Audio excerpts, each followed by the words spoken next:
سلام تعنا بلنا زغبركم تقاتلتي مدبات ريفوس يوتيوب channel كما يتنحو نلومي بزعبا هلو كونتات هاقرنان أبزوا غرنا أفريكا درائيو زلو حدش معوالتاتن درس حتير مدب حزنا نباهم قريبنا لنا كما تشوك صفتا مدبنا مسانا خطنحون كتكاتولنان بخبري نقدم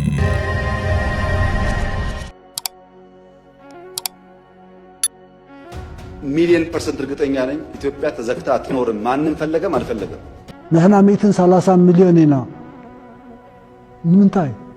نمن كتفرارها له أبز غنيات أما العالم كابسترايو جزف تفصاميتات بزحت متقاس ذكاء الكواتخونه كمجواي بريزيدنت نيكولاس مادورو جيروغين كساب حجي نمل العالم دزارب زلو قداية رغبن أفلتو سومالي لاندن مغيشا منستر قداية وطا إسرائيلن متقاعد سعود عرب أبلالي أزوارات إمارات عرب سودان قبطي إرتران سعود عربن فتيرانو زلو أسمرت إثيوبيا أبلالي إرترات كايدو زلا مدفار الأولاونتن كالين لعلوا إيد كابز حزويم أزبب بجزيو بستفلالي ميديان مدبرات تلفزيوناتن كتنتن حكوات خونه كاب أف بريزيدنت إساياس أفوركي زوها ومبرهجن بزحت هانك أو كبلو جيرو أمريكاب نزياب قمت ذات ويمثل دما تمالا ماسيو بريزيدنت إساياس أفوركي مس إيري تيفي على محتت كايد كم زخونه زغل حبريتا وتي زركب حبريتا كم زوليوم معكنات إرترا أب هلون علماون زباون معبالتات كمون زبيتاو قداد زتكورة على محتت مس بريزيدنت إساياس أفوركي أب قربا معلتات كايدا مخانن حبيرنا اللوا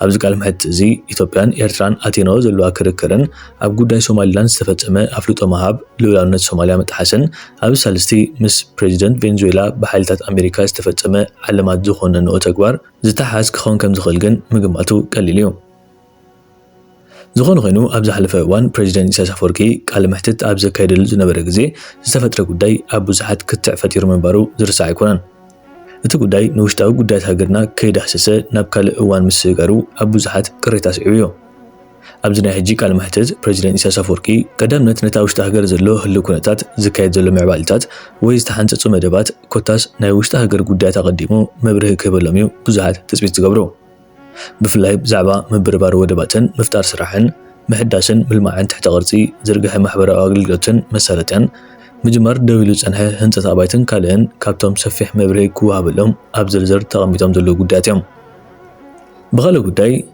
لو مالتي ازاربو كون زلو زعبا مبصح منستر غدات وصا اسرائيل ناب سوماليلاند تغبرا مخانيو اسرائيل نسوماليلاند كم ناص هاجر بوغاي دحر مفلاتا منستر غدات وصا اسرائيل غيديون سعر اب هارغيسا مس بريزيدنت عبد الرحمن محمد عبد الله ايرو بمرخب كلتين هاجرات امباسات مخفاتن اب صطان قطبان نمتحغاز تسامعين مهلاون تعبيرو دحر زمبصح منستر غدات وصا سومال ابزوچو مغلصي بزي فقاد سوماليا زكاد زخون يخون ناي وصا زمدنا زي حغاون بادون مخون حبيرو حبرات هاجراتن حبرات أفريقيان زركبوم أهجران تكالات جزات واحد سوماليا محلاو كتحابرون تويعو بتوسعي إثيوبيا كينيا موروكو هندن حبرات إمارات عربن تمهاسالي نافلتو شجون تنموساد يدالوا خمزلوا دبلوماسيا من جتات حبرو أو أمريكاون سوماليلاند أفلتو تركب زسوا دبلوماسيا وتغطي يوسق من لو نمردات خيلو مستي سومالوان أوشت أمريكا زقاتمهم زلو فتنا سوماليلاند دحر غزيون تخونه أفلتو كاب أمريكا كتركب لعل تقلخم زلو منجسات يردو سوماليلاند أبز غرب أوان هاجر مخانز ترف دي مسلكم ويس كم تتصنحتو رئيس محدار كوينا أبتعت سوماليا كتكتلات بلو مليون % رقتين يعني إثيوبيا تزكتا أتنور ما نفلقه ما نفلقه أتنور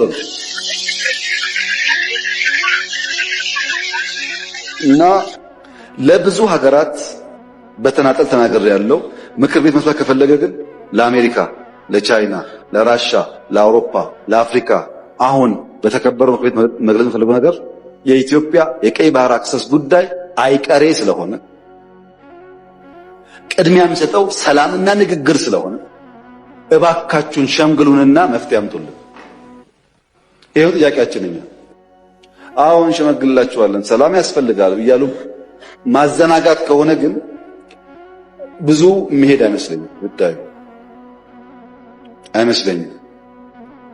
ሚሊዮን % እርግጠኛ ነኝ ኢትዮጵያ ተዘግታ አትኖርም። ማንንም ፈለገም አልፈለገም አትኖርም። እና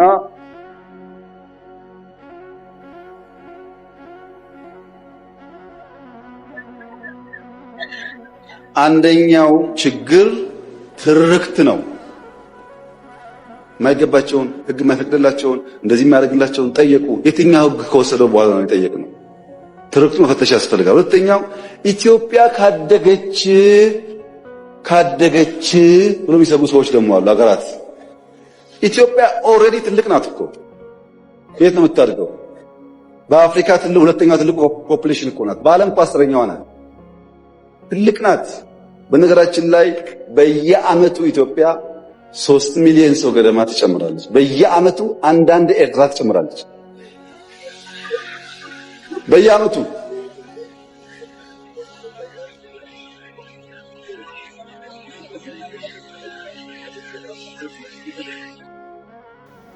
አሞዳታ መንግስት ኢትዮጵያ አጀንዳ አፍደገ ባሕሪ ከይዝሓለ ብውዕዩ ክቕፅል ደው ክብል ከም ዘይብሉ ብወከልቱ ፍሊጡሎ ሓንሳብ ጀነራላቱ ሓንሳብ ኣምባሳደራቱ ሓንሳብ ባዕሉ ሓንሳብ ሚኒስትራቱ ጉዳይ ባሕሪ ዘንበድብ ዘሎ ኣብይ ኣሕመድ ዝቕፅል ስጉምቱ እንታይ ክኸውን እዩ ንግዜ ዝግደፍ እዩ ስነ ጥበባውያን ከይተረፉ ባሕሪ ብምባል ልቢ ህዝቢ ክሕዙ ዝሰርሕ ዘሎ መንግስቲ ብልጽግና ኢትዮጵያ ተዓፅያት ተረፍና ዝብል ፈኸርኡ ኣሓይሉ ኣብ ምቕጻል እዩ ዝርከብ ጸላኢ ካብ ዓቕሚ ኢትዮጵያን ላዕሊ ኮይኑ ኣይፈልጥን ብምባል እውን ፕሮፌሰር ያዕቆብ ኣርሳኖ ዝተባሃለ ኢትዮጵያዊ ንዓቕሚ ጎረባብታን ናይ ውሽጢ ሓይልታትን ከቆናጽፍ ፈቲኑ ምህላው ተራዩ ኢትዮጵያ ታሪኽ ካብ ብድሆታት ጸላታ ናጻ ኮይና ዘይትፈልጥ እኳ ተኾነት ኩሉ ግዜ ነፍሲ ወከፍ ዘመን ብዝጠልቦ መገዲ ዓወት ከም ዘመዝገበት ሕጂ እውን ብዙሓት ብህይወት ዘለዉ መሰኻኽር ኣለዉ ይብል ፕሮፌሰር ንሱ ወሲኹ ካብ ዓቕሚ ኢትዮጵያ ዝዓቢ ጸላኢ ኢትዮጵያ የለን ግን እዚ ኩሉ ክግንዘቦ ይክእልኒ ኢሉ ኩሎም ኢትዮጵያውያን ድማ ኣብዚ እዋን ንሃገራዊ ረባሕታት ቀዳምነት ሂቦም ሓድነቶም ዓቂቦም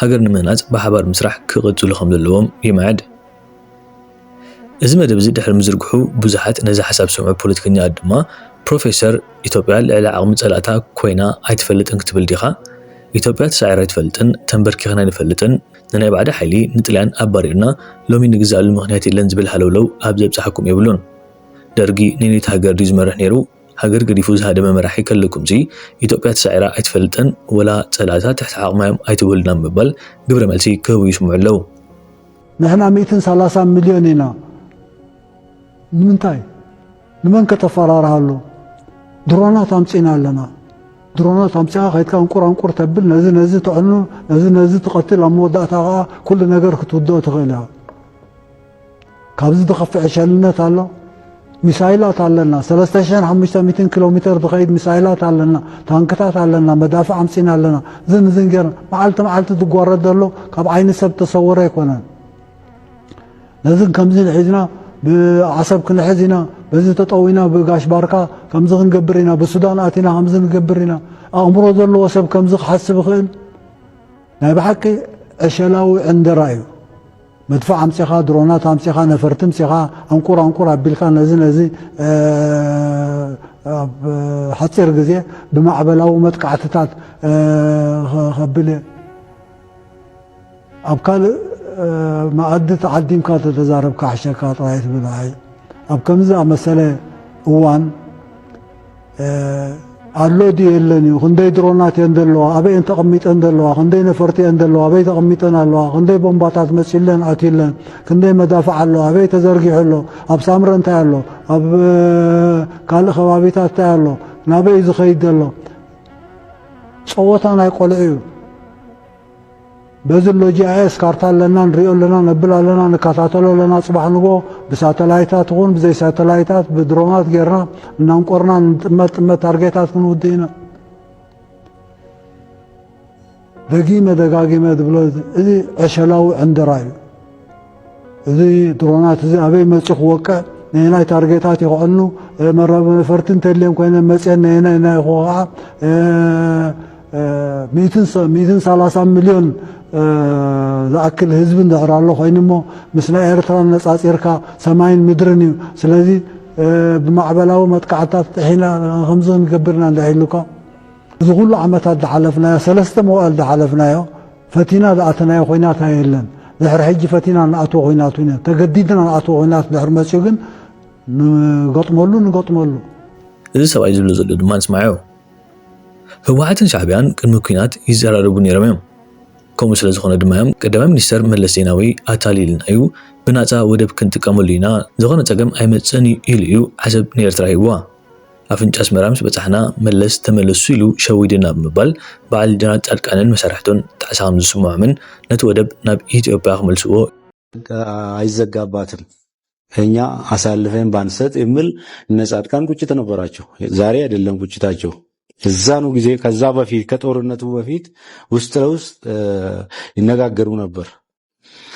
መለስ አሳሳተን አይነት በነፃ ነው ተጠቀሙት እንጠቀሙ ምንም ችግር የለም ምናምን ተባብሎ ነው ዛን ጊዜ አሰብ ለኤርትራ የተሰጠችው እና ቁጭት አላቸው እነዚህ ሰዎች። በዚህ አጋጣሚ አሰብን እናስመልሳለን ብሎ ነው እንግዲህ በዚህ በቡሬ በኩል መጨረሻ ኢትዮጵያ አሸነፈች የተባለው በቡሬ በኩል አሰብ አካባቢ ተደርሷል። 50 ምናምን 20 ኪሎ ሜትር በዚህ ባሬንቱ ተይዞ ምናምን በላይ በኩል ወደ አርዛ ምናምን ተይዞ በተሰኔ በላይ በሰናፌ በኩል ሰናፌ ተይዛ 80 ኪሎ ሜትር አስመራ ራሱ መድፍ ድብደባ ስር የገባችበት ሁኔታ ነው የነበረው።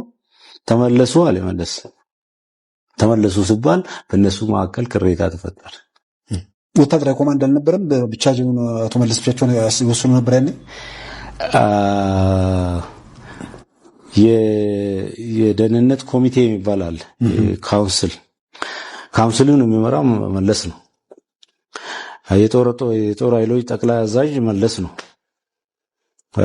ስለዚህ በማዘዝ ይችላል። ጦሩን የሚያዘው እሱ ስለሆነ ማለት ነው። እንግዲህ ምንድነው በቅርቡ ጀነራል ጻድቃን ኤንቢሲ ላይ በሰጡት ቃለ ምልልስም በወቅቱ አሰብን የሚያዝ ነገር እርሳቸው ይህን ሐሳብ ሲያቀነቅኑ ብቸኛ የደገፉኝ ሰው ካውንስል ውስጥ አቶ ተፈራ ዋልዋ ናቸው የሚል ነገር አንስተዋልና ስለዚህ በቁጥር ተበልጠው ነው ማለት ነው እዛ ውስጥ።